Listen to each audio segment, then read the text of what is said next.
Assalamualaikum Bray. Kisah Malik bin Dinar patut untuk kita ambil hikmah. Kisah bertaubatnya beliau. Mari kita simak kisahnya. Hayu. Malik bin Dinar al-Sami adalah putra seorang budak Persia dari Sejestan atau Kabul. Ia murid Abu Said bin Abul Hasan Yasar al-Basri, atau biasa disebut Hasan al-Basri, seorang sufi ternama. Malik bin Dinar disebut-sebut sebagai ahli hadis yang terpercaya, yang meriwayatkan hadis-hadis dari rantai otoritas pada masa awal, seperti dari Anas bin Malik dan Ibnu Sirin. Malik bin Dinar juga diketahui sebagai seorang ahli kaligrafi Al-Quran yang terkemuka. Dia wafat sekitar tahun 130 Hijriyah, 748 Masehi. Taubatnya Malik bin Dinar. Diriwayatkan dari Malik bin Dinar, dia pernah ditanya tentang sebab-sebab dia bertaubat, maka dia berkata, "Aku adalah seorang polisi dan aku sedang asyik menikmati khamar, kemudian aku beli seorang budak perempuan dengan harga mahal, maka dia melahirkan seorang anak perempuan, aku pun menyayanginya. Ketika dia mulai belajar berjalan, maka cintaku bertambah padanya. Setiap kali aku meletakkan minuman keras di hadapanku, anak itu datang padaku dan mengambilnya dan menuangkannya di bajuku. Ketika umurnya menginjak 2 tahun dia meninggal dunia, maka aku pun sangat sedih atas musibah ini. Ketika malam di pertengahan bulan Syaban dan itu di malam Jumat, aku meneguk khamar lalu tidur belum sholat Isya. Maka aku bermimpi seakan-akan kiamat itu terjadi, dan terompet sangkakala ditiup, orang mati dibangkitkan, seluruh makhluk dikumpulkan dan aku berada bersama mereka. Kemudian aku mendengar sesuatu yang bergerak di belakangku. Ketika aku menoleh ke arahnya, kulihat ular yang sangat besar berwarna hitam kebiru-biruan membuka mulutnya menuju ke arahku. Maka aku lari tunggang langgang karena ketakutan. Di tengah jalan kutemui seorang syaikh yang berpakaian putih dengan wangi yang semerbak. Maka aku ucapkan salam atasnya, dia pun menjawabnya. Maka aku berkata, "Wahai syaikh, tolong lindungilah aku dari ular ini, semoga Allah melindungimu." Maka syaikh itu menangis dan berkata padaku, "Aku orang yang lemah dan ular itu lebih kuat dariku dan aku tak mampu mengatasinya.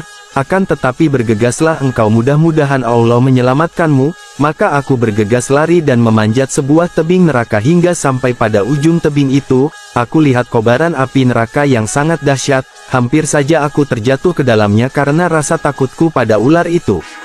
Namun pada waktu itu seorang menjerit memanggilku, "Kembalilah engkau karena engkau bukan penghuni neraka itu." Aku pun tenang mendengarnya, maka turunlah aku dari tebing itu dan pulang. Sedang ular yang mengejarku itu juga kembali. Aku datangi syaikh dan aku katakan, "Wahai syaikh, aku mohon kepadamu agar melindungiku dari ular itu, namun engkau tak mampu berbuat apa-apa."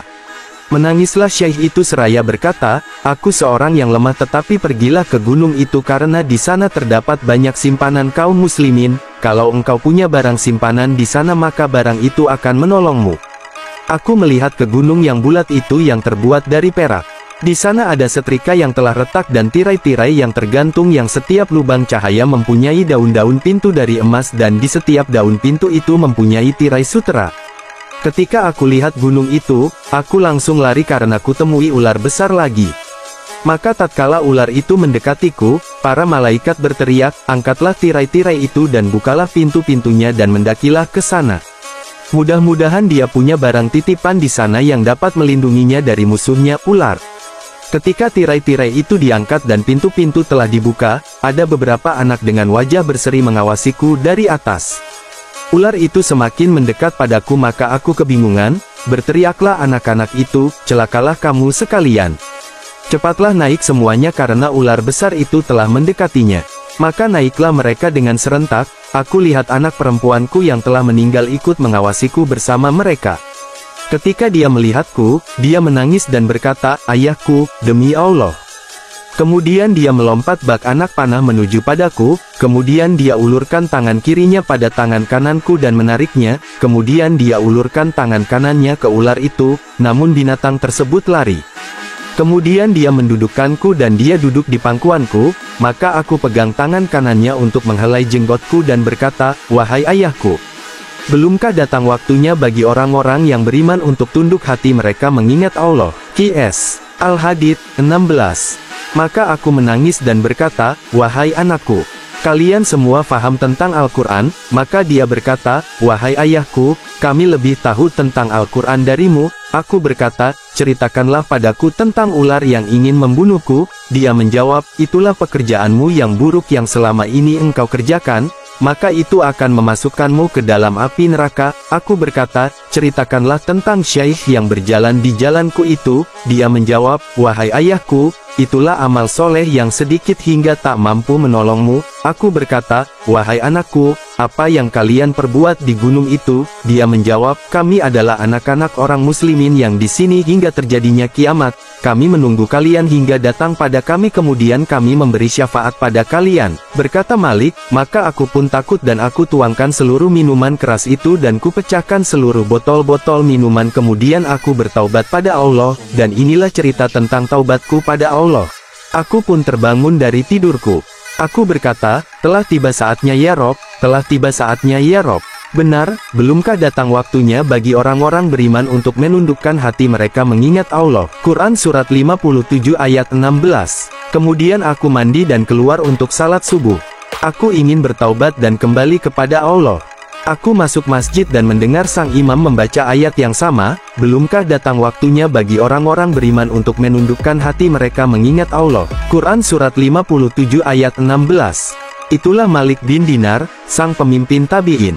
Dialah yang terkenal dengan tangisnya sepanjang malam sambil bermunajat, "Tuhanku, hanyalah Engkau yang mengetahui antara penghuni surga dan neraka. Maka yang manakah aku? Ya Allah, jadikanlah aku penghuni surga dan jangan jadikan aku penghuni neraka." Malik bin Dinar pun bertaubat. Dia juga tersohor lantaran setiap kali di pintu masjid dia berseru, "Wahai hamba ahli maksiat, kembalilah kepada Tuhanmu. Wahai hamba yang lalai, kembalilah kepada Tuhanmu. Wahai hamba yang menjauh, kembalilah kepada Tuhanmu. Tuhanmu menyerumu siang dan malam, siapa yang mendekat kepadaku satu jengkal, niscaya aku mendekat kepadanya satu hasta. Siapa yang mendekat kepadaku satu hasta, niscaya aku mendekat kepadanya dua hasta. Siapa yang mendatangiku dengan berjalan, niscaya aku mendatanginya dengan berjalan cepat."